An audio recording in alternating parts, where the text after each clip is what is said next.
Good evening, everyone. I'm very happy to welcome all of you present here in our library, as well as our online audience, to the first talk related to critical zones in search of a common ground, an exhibition co-produced by the ZKM in Karlsruhe and the Goethe-Institut Max Mille Bhavan in Mumbai.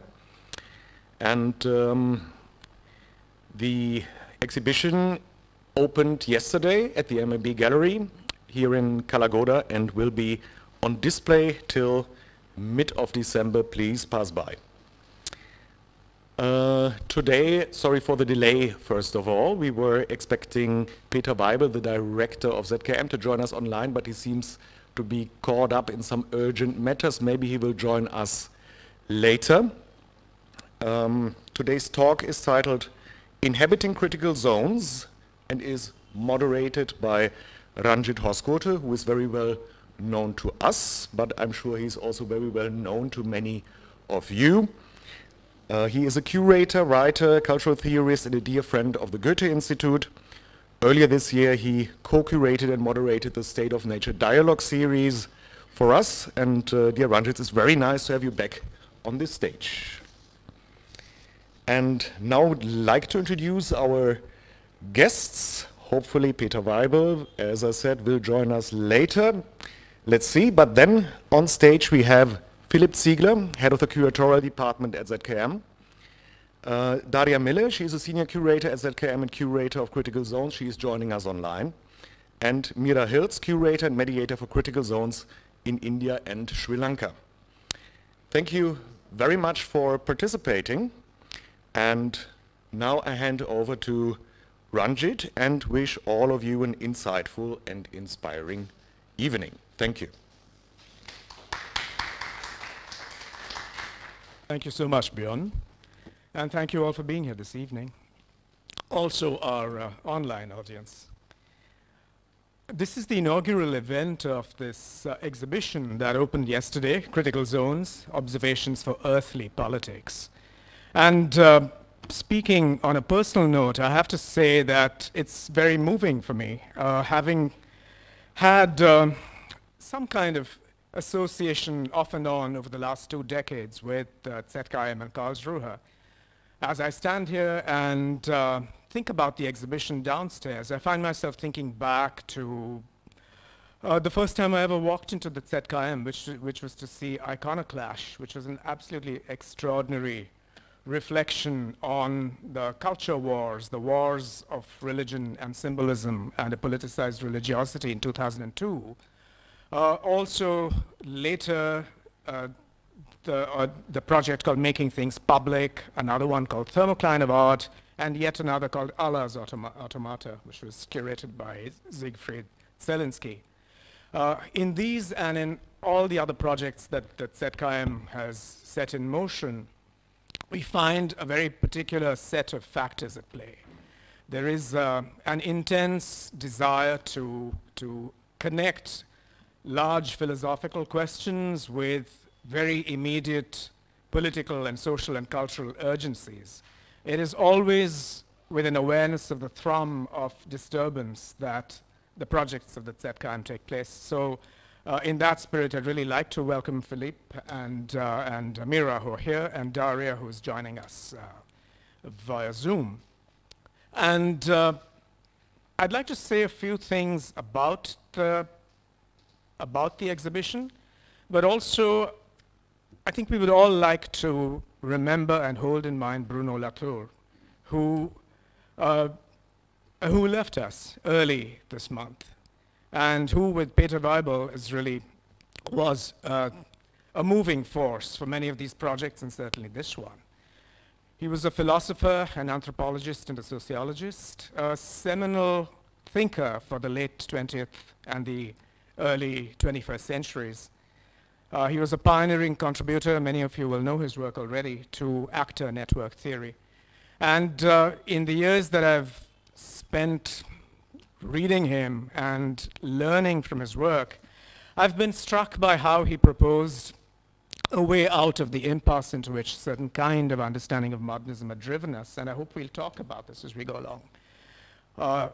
In the sense that one of the proposals that he had as an alternative to modernism, with its emphasis on critique, on the separation, the analytical, if you will, dissection of things in the world.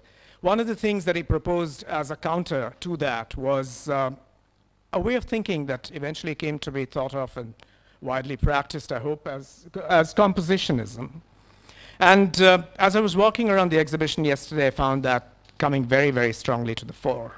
What happens in the aftermath of the moment when you take the nature versus society binary and find that this binary is played out, that the way in which nature has been instrumentalized and society has been organized through certain forms of authority, all this is now in question. It's in tumultuous question. How then do we move on to compose this broken world, the world that we hold in common? How do you connect it through various forms of complex interrelationships, so that the focus is not really on a utopian or a dystopian future, but it is on the emergent futures that are exploding around us as we speak. And I find myself thinking there, possibly in a kind of a messianic way, of Walter Benjamin's notion of the Jetztzeit. It's a bit of a leap, but I think that that concept still has some meaning for us within this framework of questions.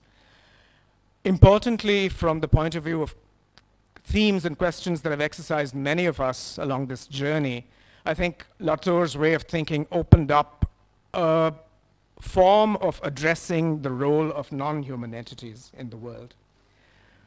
How are they actors in the world? How do we step outside of our species sovereignty, which has brought us, in fact, to this particular predicament? And eventually, I think if you follow the turns in Latour's thought, you come to a point where there's a certain interplay between the relations in which we are all constituted and which give us meaning, and the surpluses or the deficits or the lacunae that arise from those relationships, which are extra. They're beyond those relationships. How do we bring that into our sense of the world? So I think some of these philosophical questions are yet to be unpacked, and I have a sense that they are, in fact, in play in an exhibition like the one we've seen. So I just thought I would put these thoughts in play as we move in. And I'm going to turn now really to Daria first. And if you would unpack for us, Daria, the centrality of the notion of critical zones in relation to this biosphere that we all inhabit. The title that we chose for this evening had to do with notions of responsible and responsive occupancy of a planet that we've endangered through our own doings, if you will, our processes. So could I draw you out on this concept of critical zones, and then we'll take this further. Yeah, thank you so much, Ranjit, also for inviting us to speak today. It's a great honor to be there, though virtually. And thank you also for this first question, pointing out to the concept and to the initial question of the exhibition. And this was, in fact, how we can change our perspective on the habitat, on the territory we live on. We have seen so many pictures of Anthropocene, of how humans destroy the habitat in the recent time, and this was exactly what we didn't want to have, because the basic fundamental idea was to find a new attitude, to find a new perspective on this territory that we inhabit. I think that most of us have also this iconic image of blue marble in their heads. This image was taken by Apollo mission and basically also influenced our thinking about the territory we live in for such a long time. It's a little blue planet out there in the space, and that's completely wrong image of thinking about the habitat we live in, according to Bruno. Since it also somehow implies that we can control and influence this this territory. But in fact, what we propose with the exhibition is that this change of the perspective from blue marble into the perspective from within this habitat, from within the critical zone. Critical zone is the notion that comes from the geosciences, and there Bruno's idea was also to cooperate very closely with this network of critical zone observatory stations. These are scientific stations that monitor conditions in the critical zone, monitor different elements that come in the critical zone and come out, different cycles that are happening there. And with this notion, geoscientists denote a very thin and fragile layer of life on Earth. It's kind of biofilm that is really only several kilometers thick. It's nearby, close to the surface of the Earth, territory that is that is permeable, and that goes scientifically defined from groundwater to the top of vegetation. So this was the idea of how we can change the perspective, how we can change this view from being outside into the view of being inside, and also perceiving ourselves as part of this fragile layer.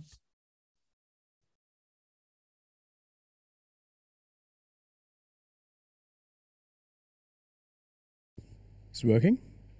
Okay. Daria, thank you so much for elaborating the central concept of the exhibition. Philipp, could I turn to you now? Would you elaborate for us this very particular format of the thought experiment meets the classical exhibition that both Weibel and Latour developed, the Gedankenausstellung, of which this might be seen to be an instance? Yes, I hope this is also working now. Do you hear me? Yeah. So Gedankenausstellung, what you're referring to, it's a term Bruno Latour and Peter Weibel are really together. They coined this term because it's their fourth collaboration. You mentioned already Iconoclash. Then there was the exhibition in 2006.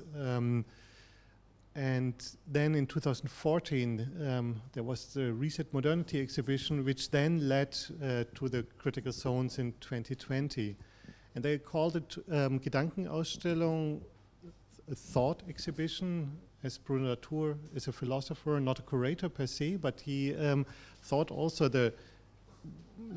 an exhibition, it's not the real world in a way, but it's a model of the world, and it's a pretty large model, and you can really actually play and experience settings which maybe in writing you can write about it, but here you can interact also with people and bring so much of it's like a laboratory to see also through the time of an exhibition how you could communicate and what comes out of it and how people would react, the audience. So this scientific setting, in a way, was the testing ground where a lot of ideas then also developed further and would be also discussed in many framework programs. And now here in the case of Critical Zones, we had, of course, the moment where when we wanted to start the exhibition, everything closed because COVID came into place, and it was the first lockdown. So we shifted at that time the whole experience and the whole project in the digital. So at that time we had also a very large digital outreach. And we put it more or less, it was a virtual Gedankenausstellung first, and then later on there was the exhibition in the venue of the ZKM. So it's a testing of thoughts and a testing of societal models or how we could act to certain urgencies, which Bruno Latour and Peter Weibel are talking about. And I think this time, we also have the opportunity now, as it comes to the exhibition comes to India and will travel also through several venues in India. It goes then also to Pune. It will the next time it will be shown in Colombo already, in Sri Lanka already in 2 weeks, and then it will travel to Kolkata, Delhi and Bangalore later. So we will have also the opportunity to see how in another setting, another continent, another context, this Gedankenausstellung will also influence and spread maybe ideas, and also gives also the opportunity to discuss the ideas proposed in this exhibition and maybe have other conclusions and other realities to confront it with. Thanks so much for that, Philipp. Because I like very much the idea of an exhibition that's kind of a production set for ideas, which is partly academy, partly a theater of new forms, and which could act as an organism. So Mira, I'm going to turn to you with those thoughts. Because this exhibition has operated at different scales. At ZKM, it ran for 2 years and was, in the normal ZKM spirit, was rather a colossal enterprise. But what we see here is clearly an edit of that. So my question to you would be, in what way might this be an iterative or additive exhibition? Is it going to be exactly the same exhibition that then travels to all of these places in South Asia, or would it respond by way of addressing artistic practices, the regional climate of debate? Could I draw you out on that? Yeah, sure. Thank you. Thank you for that question. I think you're pointing to something that's quite important for this concept of the touring of the exhibition. I mean, for the one that opened in Mumbai yesterday here, and for the whole tour, it was the idea to bring a selection of the, we could say, original or first exhibition in Germany, and then also complement that further with positions from Indian artists, from Sri Lankan artists. So in that way it already changed, and that might also change over the course of the tour. I mean, it's going to tour for a whole year to different venues, so I think it's also the testing, maybe, to come back to that concept, not only for the audience that comes, but also for the curators, for the people who bring it up to like learn over the course of the time. But what's also really central to this exhibition is the activation program. So everything that's happening around that. It was very important in Germany as well, though due to the pandemic it was all maybe a little bit different than planned, or mostly digital for the beginning part. But now that's like really the core mean to kind of really anchor this exhibition in a local context, and again test it. So really, as Philipp already mentioned, to really find out, now that it's traveling, are the questions relevant that were relevant in Germany? What else comes up to bring in local people, local artistic practices, and just find out really what's the critical zone here, so to speak, and what are the inhabitants here? What's the dialogue that comes up here? Thanks so much, Mira. Daria, I'm going to turn back to you, because there's a way in which an exhibition like this can also be a discovery procedure.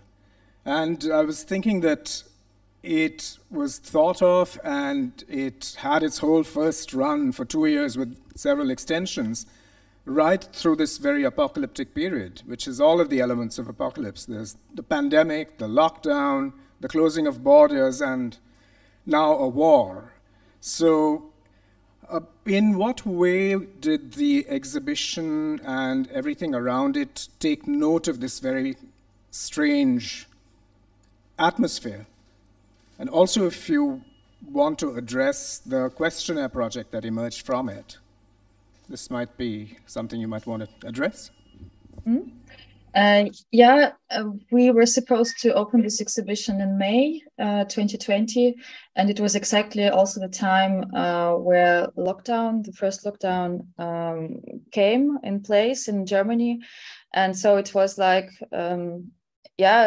very symbolic also time, because the exhibition is exactly about this, that little virus can change everything, like our relations to the world, our understandings. And so it was for us still important also to keep the show running, and we thought also of having this shift from the physical into digital for this time. And therefore we thought to develop a digital platform of the exhibition that was not one-to-one reflection or mirror of the physical space, but would really reflect on how this concept of a critical zone, of this thin and layer that is reactive and that can also react to our actions. How can we put this idea into the digital? So we started the dialogue again with all the artists of the show, and not all of them wanted to have something in the digital space, but those who were eager to develop something with us, we proceeded and have had like interpretations of their works for the digital space that we developed. For the beginning of for the launch of the platform, there were 11 of them, and then it grew as also the critical zone. It's modified itself, it's changed, and there were several other works that followed this core of 11 pieces at the beginning.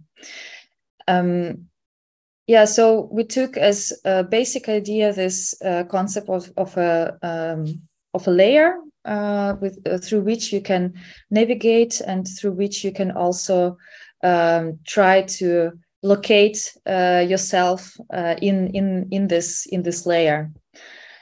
Yeah, I think did I reply to your question? Okay. An artist from Taiwan downstairs, and it's like on the wall. It's like a worm, an insect, a virus maybe. It's depicted on the wall. I mean, it's a letraset print. And this artist, he comes from an indigenous community, and he's maybe not showing so much around in the art world. But when we got to know his work, I mean, it's the story that about in his community that there were some of the communities going to the forest, into the woods, and coming back with an illness, and this was more or less a myth.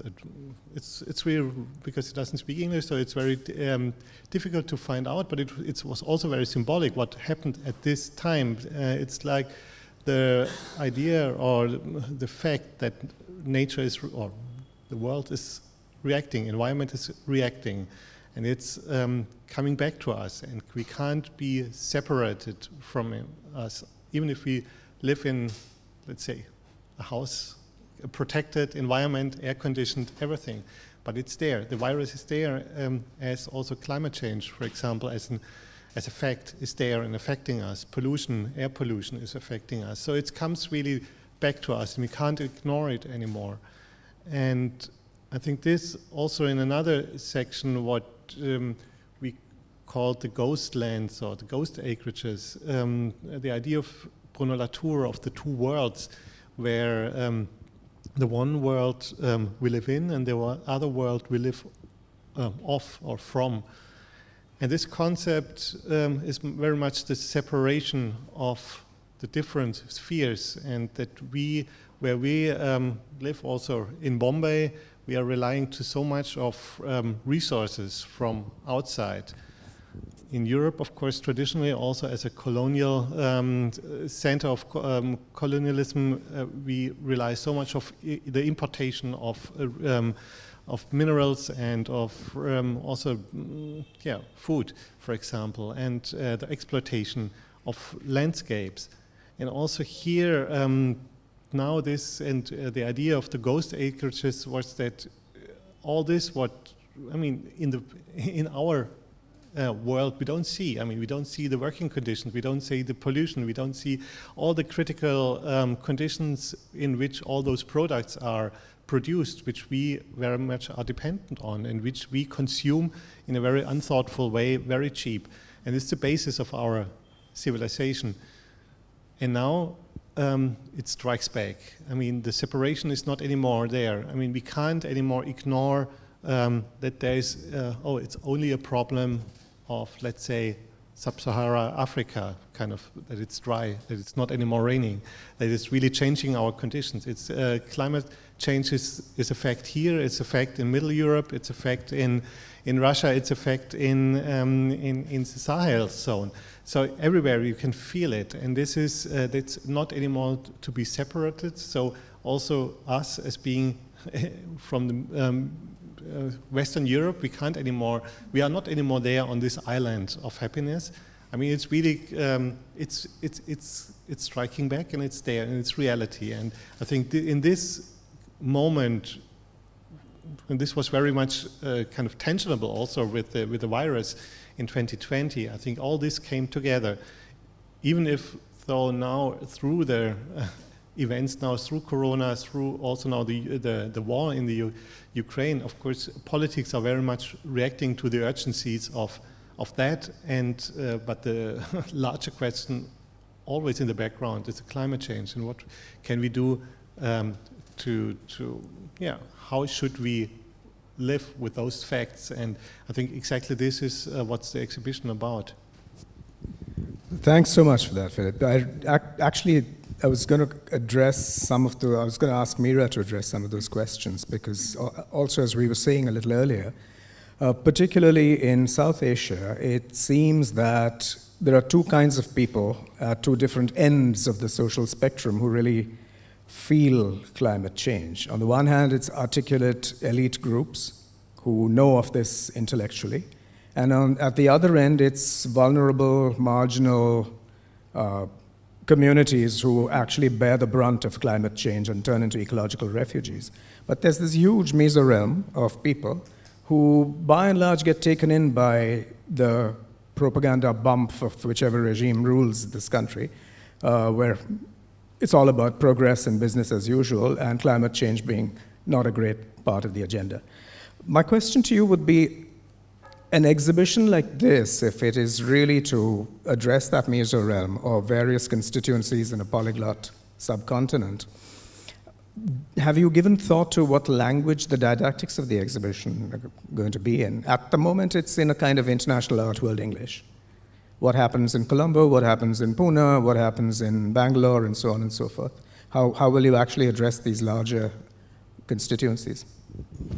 Yeah, thank you again for that question.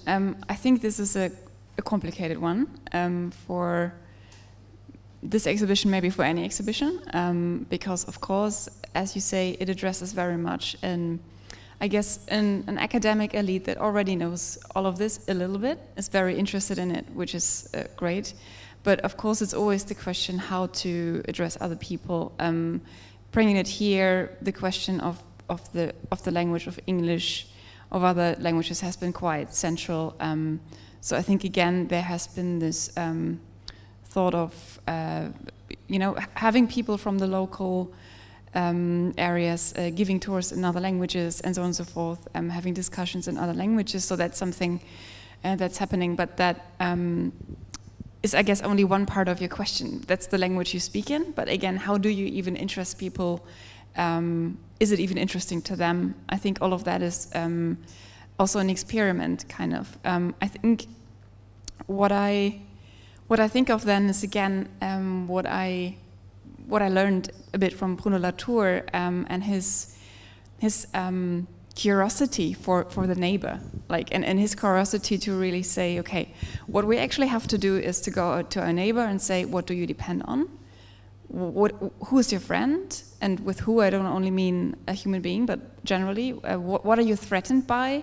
What do you subsist on? What supports you? And through these questions, kind of getting into a dialogue and kind of showing that, as we just heard, these things are concerning all of us. And I think that is exactly the moment where it's then important here to kind of try to get into dialogue with different groups of people, and I think this is the great excitement. I think also to bring it to bring this exhibition to a tour, because again, of course, I work a lot as an art mediator as well, so I've done that a lot in Germany. I don't know if I succeeded, but to do that here is of course a completely different thing. So it's very interesting to find out what are even the entry points for people.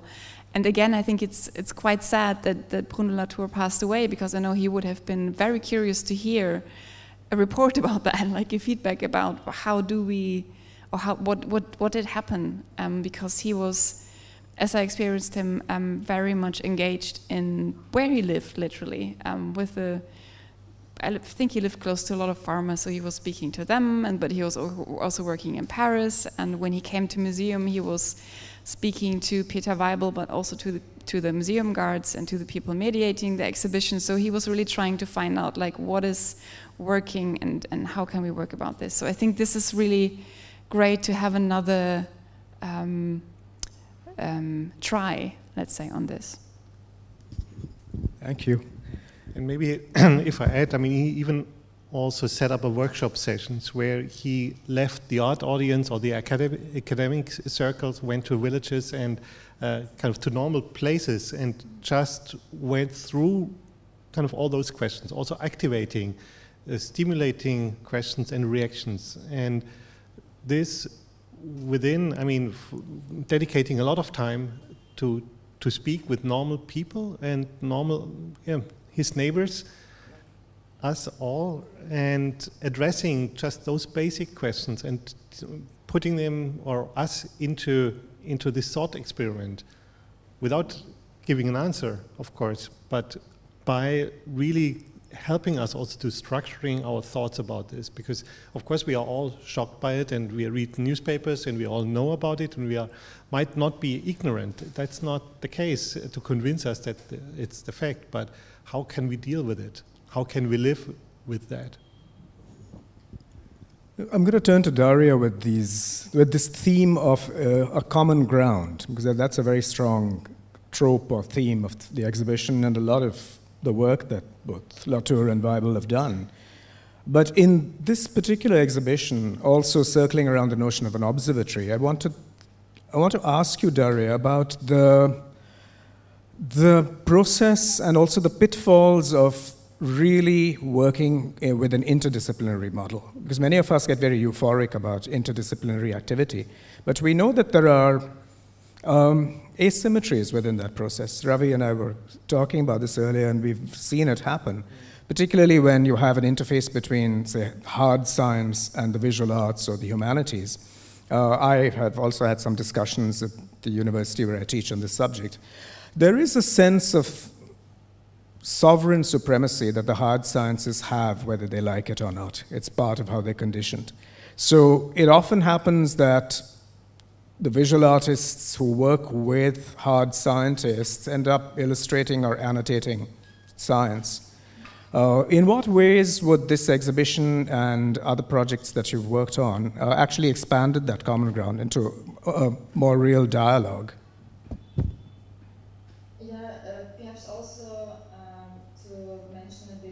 Framework. The exhibition at ZKM was titled Observatories of Earthly Politics, and for the touring version we really changed it also to In Search of a Common Ground.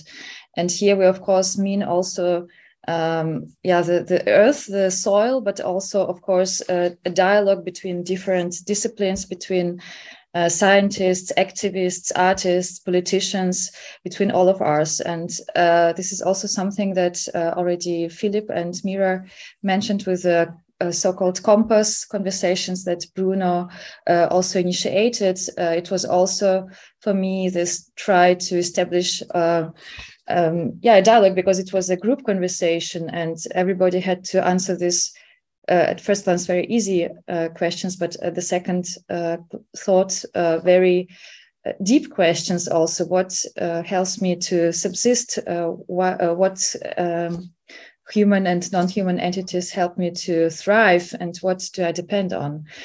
So this also perhaps what Isabel Stengers calls matters of concern, something that really concerns us all, is important to also discuss publicly, and sometimes the hard sciences, and Isabel Stengers writes a lot about this also in her book, Manifesto for Slow Science, really sometimes forget that they are not there just for research, but also for tackling these matters of concern that also, I don't know, quite normal people like you, me, and the public also are interested in, and also basically need to answer these questions to have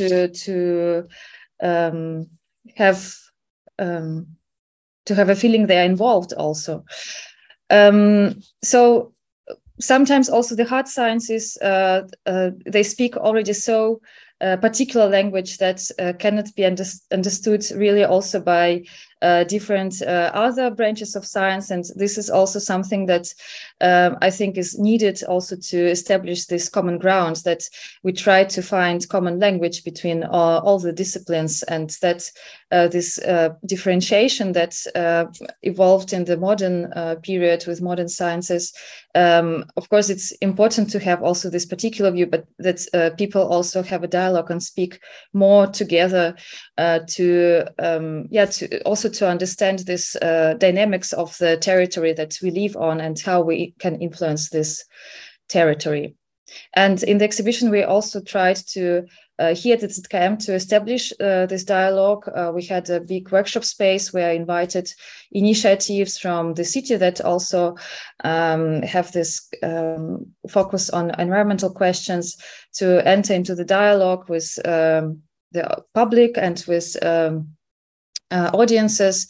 And this is also something that we, of course, would like to initiate in the touring exhibition with the activation program, that we have a dialogue, and that we involve different views of point and try to answer this question: where we are, how to orient ourselves in the critical zone, how to understand this territory and our dependencies and interrelationships, basically that shape also not only the critical zone, but also the human society and our relationships with non-humans and with abiotic matter, if you call it like this. Thank you, Daria. Philipp, but maybe I can add also in the beginning, if you come in, the first works in the exhibition, it's about the critical zones observatories. And also in those observatories, it's a collaborative attempt to understand the Earth in all its fractions and in all interdependencies. And this means that also different scientists work together, which normally don't. Chemists, geologists, biologists, all those scientists need also to find a common language to understand with kind of going further than their normal territory of interest would be within their discipline, to understand kind of this highly complex structure of which we know so little about. And also there are coming the artist within. So it was very normal, it felt very normal that we also could, or that one of the observatories in the, close to Karlsruhe in the Vosges in Alsace, it's only some kilometers away from Karlsruhe, Strengbach, which is depicted also in the first exhibition sector. And there, the artists could come and could work together with the scientists there. They stayed for a longer time, and also as they were Alexandra Aren and Sohail Hajibaba, they are coming from architecture and let's say also from cartography. They could also depict and make new ways of representation of what kind of these critical zones might be or could be.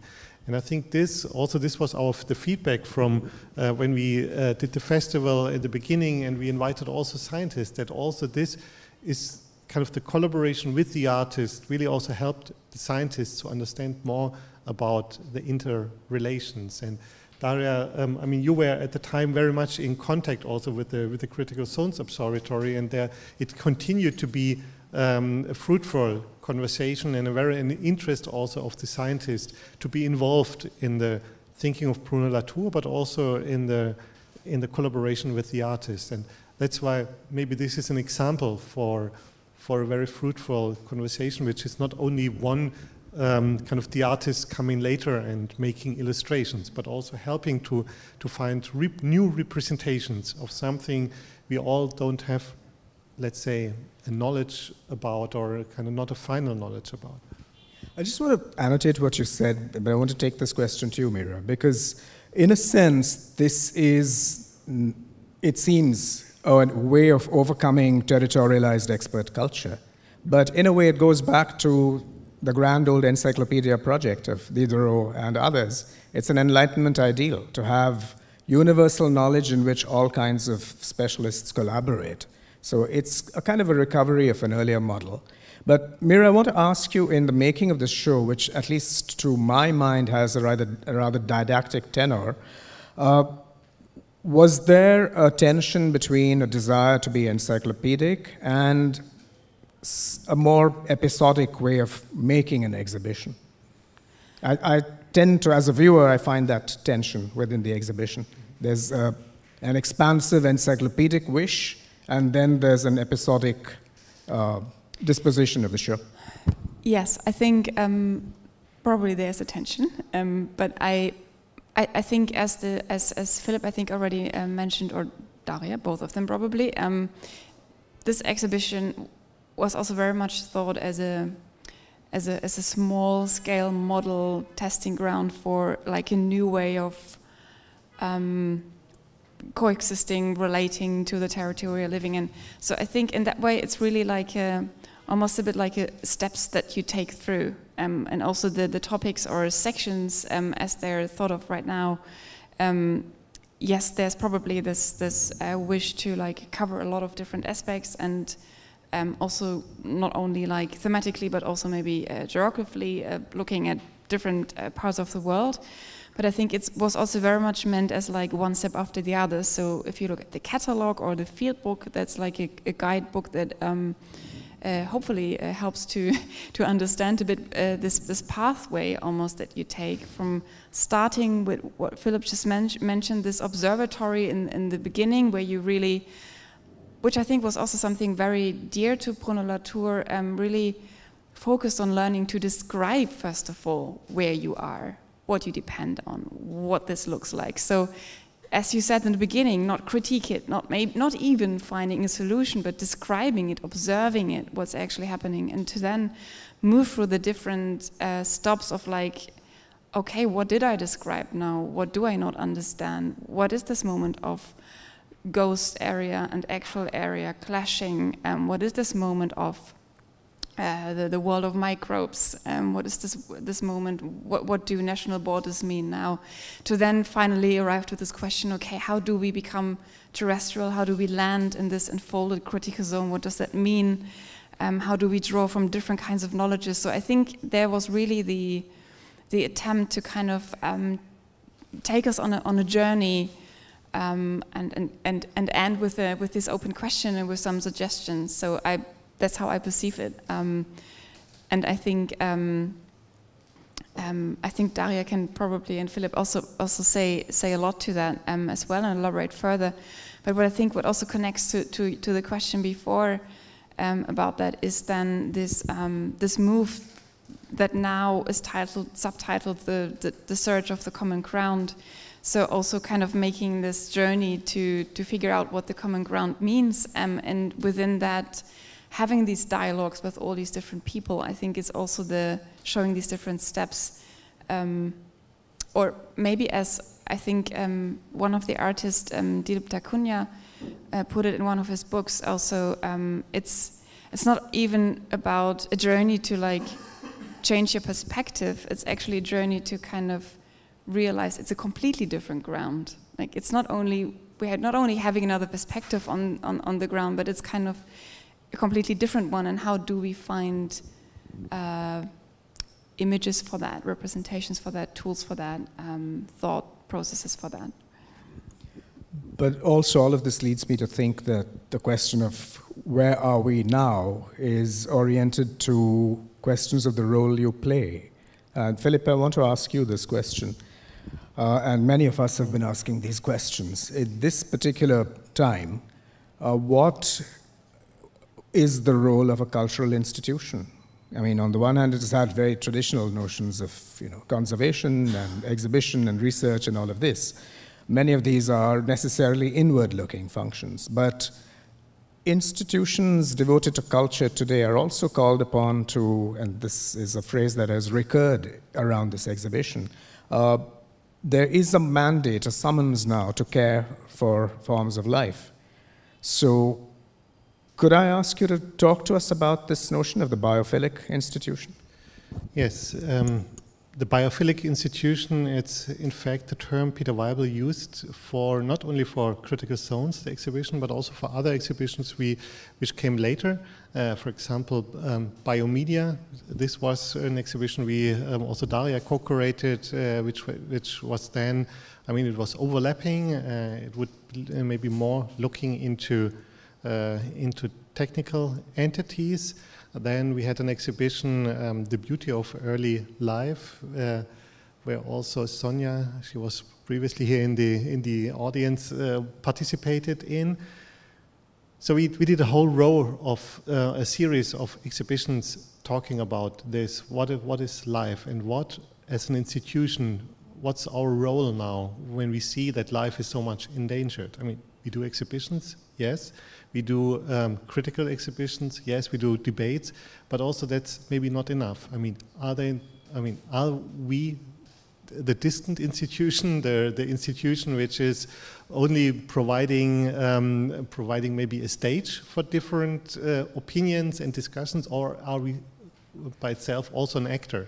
And yeah, I think we need to be an actor. We need to raise our voice as an institution. We have the mandate also to be now, in the times of war, a shelter.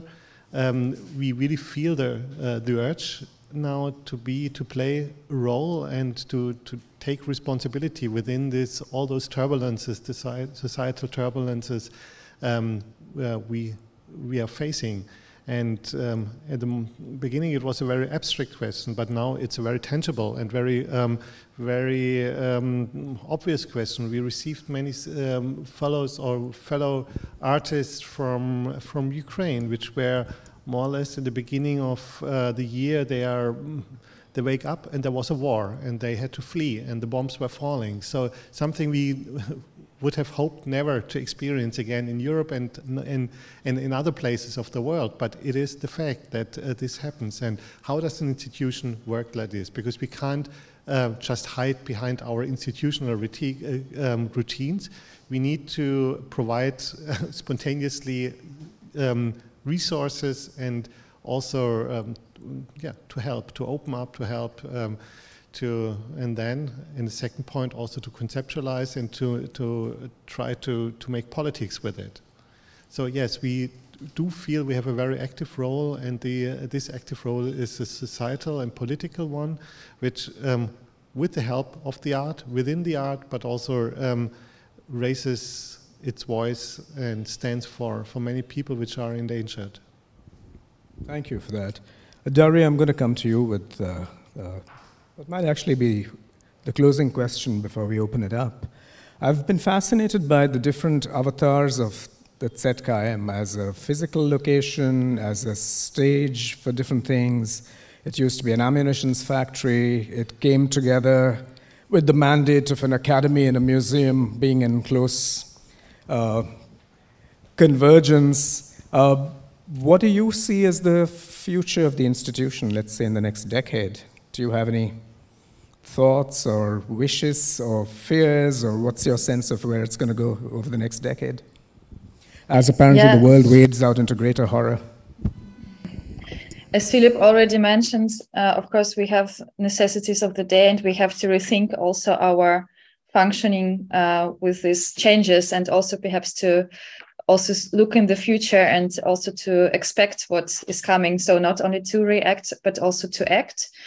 And I think what Philipp also mentioned, being a shelter was now this year also an important role, or like something that we found very important. Also, Peter Weibel, I think several years ago, in regard to the Open Codes exhibition, he said that museum is not an assembly of objects anymore, but an assembly of people. And I think this is something that also influenced our way of thinking a lot, because we tried also to change our programs, also to really involve, to engage with into a dialogue with, of course it was before, but it was in with the open codes, with further projects, with critical zones. It was much on a larger scale. And I think that also is worth mentioning here, that with the critical zones, we tried also to think of what role also institutions can play within the whole ecosystem. Like, it's should we only take care for the objects in this time of a new climatic regime, that Bruno calls it like this, or should we also see like what is around us, go outside and try to establish connection to the non-humans, for example? And this is something also what you can see in the exhibition in Mumbai. We have had this project by activist and environmental engineer Stéphane Verlier-Bottero, who initiated it. And at the beginning, the question was how to measure our footprints and our activities, how to remediate it. And we rented a little orchard close to the ZKM, and very hands-on, had workshops there, pruning workshops, and really activities that were very important also to reconnect to the local territory, to go outside of the museum, to really start this process of thinking how how we can do something ourselves also for the things that we show and for things that we usually think of only theoretically. Much. I'm going to now turn to our colleagues, both here in person and online. If there are any questions, we could probably take 3 questions. Does anybody have? Ravi, do you have a mic? I can give you a mic. So, thank you. Starting from your first comments of going from the idea critical to compositional, and using the idea of critical zones as a device to uncover multiple heterogeneities of what we're calling the local, and then coming to multiple compositions which are possible. The question is that how do these multiple compositions which we come about speak to each other, and how do we think of the planetary limits being crossed through these multiple compositions, and whether developing a common language is not also complicated because it requires common attitudes, common ethics, and dealing with common with what might be called universal asymmetries. So what is the real challenge when, well, if I may paraphrase, we have the climate conference happening the next 2 weeks, where the limits are pretty well laid out already?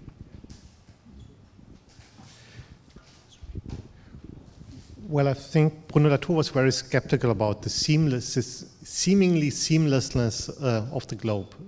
He rather concentrated on the soil we are standing on the territories which we inhabit, on the on the local environments and contexts we are there, and also accepting that it's not, you know, everything fitting to the other. I mean, there are fractions, there are contradictions, and also accepting that there are contradictions. I think it's very important, and that's why it's also so important that this exhibition could never be a traveling exhibition in a classical sense, that you export artists, you have a set of artists, and you drop them somewhere, and it speaks everywhere in the same language to people, and the people will understand or be taught. No, I mean, everywhere there is another understanding, perspective, history, and this, it's we try also by opening up as much as we can, and also by inviting and or now setting up a mediation program and a framework program, which is as much important as the exhibition, to local knowledge, to local understanding, to local ideas and also answers and knowledge production. And this, I think it was also in the core of Bruno Latour, that of course he was also aware very much of the perspective he was talking, but also now more listening also to different voices, different perspectives, and seeing that there is a multiplicity of voices and knowledges. I think this is very, very important, also accepting that there is not the one answer, and that there is not the seamless, let's say, method which can cure everything, or which is the solution. No, in contrary, I mean, accepting also the diversity. Is there anybody from the ether who has questions? No, evidently not. Tasneem, not from the ether, but from right here.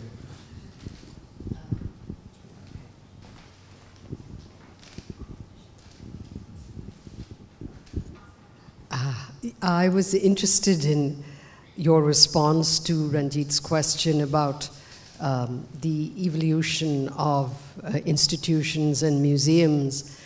And I think you're quite right to say that we do have to take a stand, and a political stand. But how easy is that for you in the West? I know how difficult it is for us here to do that, because if your benefactors, if your governments are not comfortable with certain stands that you take, or even with your local communities, there may be certain communities who have vested interests and don't respond. How do you negotiate that? Are you still able to take a strong stand?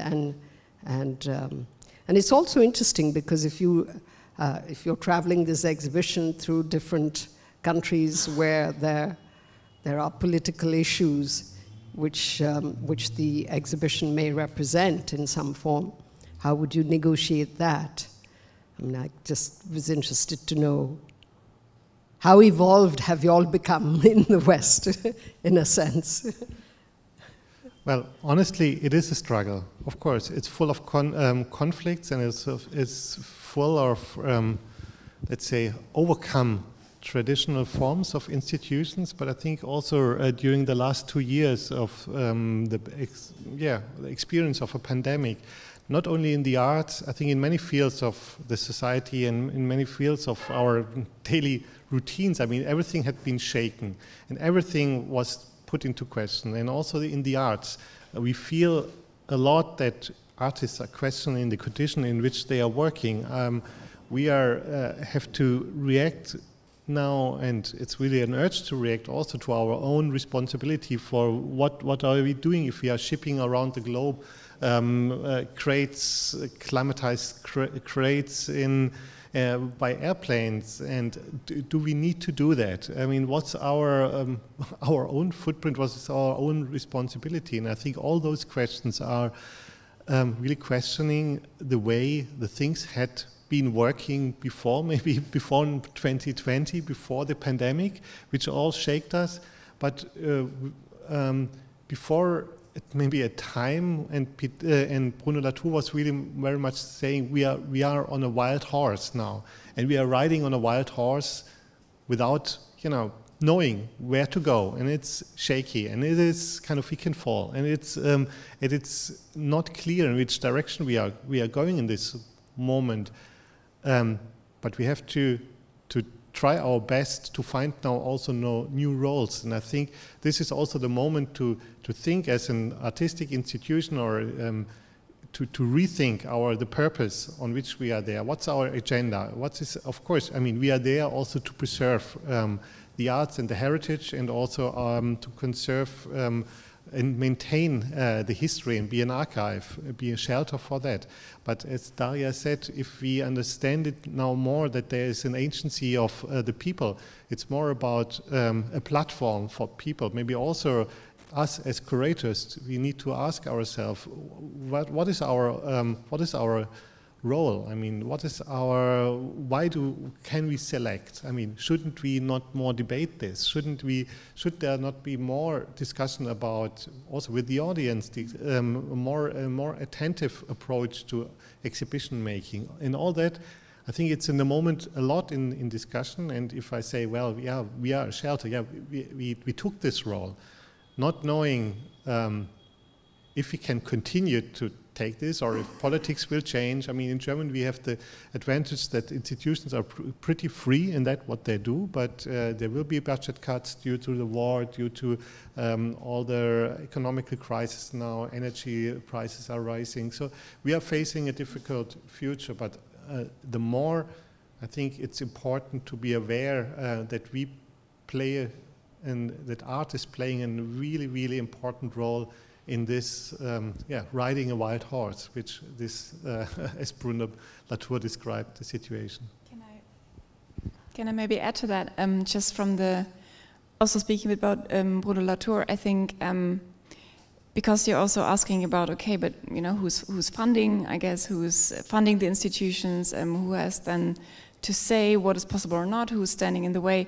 And I think, I guess it's always being an institution like that. I guess it's always somehow a political act, but I guess it might be even more becoming that somehow. And I think this is also very much in line with what Bruno Latour has been talking about, that we need to politicize all of these things anyway, and it's about showing that that is a political question somehow.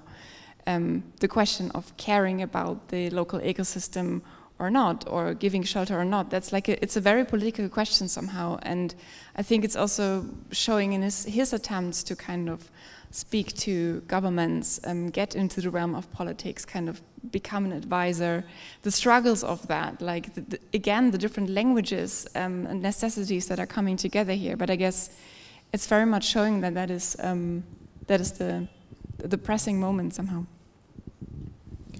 Daria, could I ask you to come in on this, and I would give you the last word on the subject. Yeah, thank you so much. Perhaps that's also a moment to come back also to somehow actor network theory and to reflect on what role do I play in the process? What can I change myself? Am I only influenced by the politics and by, I don't know, by the hierarchy, or am I also agent myself and can push and try and not stop, not giving back, but really try to change something. I think if we all think about our position in this kind of way, there is also perhaps a chance to change something and to achieve something. Probably not everything will change, and there will be little steps. And of course, we also have to admit that in the West, we are in the situation of luxury about the funding and about the whole things, but we have also our own struggles and our own ways of negotiating and being always and constantly in this process of negotiating. The example of the orchard, Daria was mentioning, Stefan, the artist, which is also present here, and he will come mid of next month to Mumbai also to work here in the Goethe-Institut. I think he has changed our institution totally. And how did he questions whether in the beginning of this exhibition he put the question about what is our CO2 carbon footprint, what could we do? And by proposing, well, that we could hire an orchard, a piece of land to take care of. I mean, it's an ecosystem which is extremely rich with it's called like the coral reefs of Europe, because it's so rich but pretty hidden, but it needs a lot of care. So the people care and they take care, and the staff started to take this responsibility, but it went further. I mean, this was more or less a symbolic act, and it's a small act, but it started to change by commonly, let's say, taking care for a piece of land. Everybody was then also bringing this experience back in the office, And now there is a huge movement, we call them the Green Team, within our own institution, which would not allow us to, also as curators, as kind of the heads of the institution, it's a grassroots demand to say, well, we need to take care, we need to be responsible for which travel do we really need to take, what's our shipping, what material do we use, could we recycle, all small steps. Could we raise temperature, could we lower temperature in winter, what are the possibilities we as an institution have. So it's nothing probably you can really put from bottom down, up to down, to an institution. It needs also to change the attitude and to change the mentality of the people, and then you really start changing and thinking in another way, and then maybe also programming in another way. But this is now, we did this step, and this was instigated by an artwork, by an artist, putting a simple question and throwing it into a community or in the ZKM team, and now it has its agenda on its own. And this effectiveness, I think this is an example. But if art can manage to instigate those questions, and then that they grow by themselves in communities, I think this is something very valuable and very powerful art can do. I was just struck as you were speaking by the great difference, that the arc of difference from the time during a celebrated edition of the Documenta when Beuys planted his great Germanic oaks down the boulevards of Kassel, which was, at the end of the day, still very much an expression of the shamanic magisterial will of the artist. The difference between that kind of artistic statement and this much more dialogic, community-oriented, small-scale, bottom-up approach in the orchard. So I just wanted to leave that thought in play. And for my part, I would like to thank all three of you, Daria, Philipp, and Mira, for this conversation. And I'm going to ask Bjorn to come back to do his thing, I'm going to say, but your vote of thanks, as always, which you do so elegantly, Bjorn.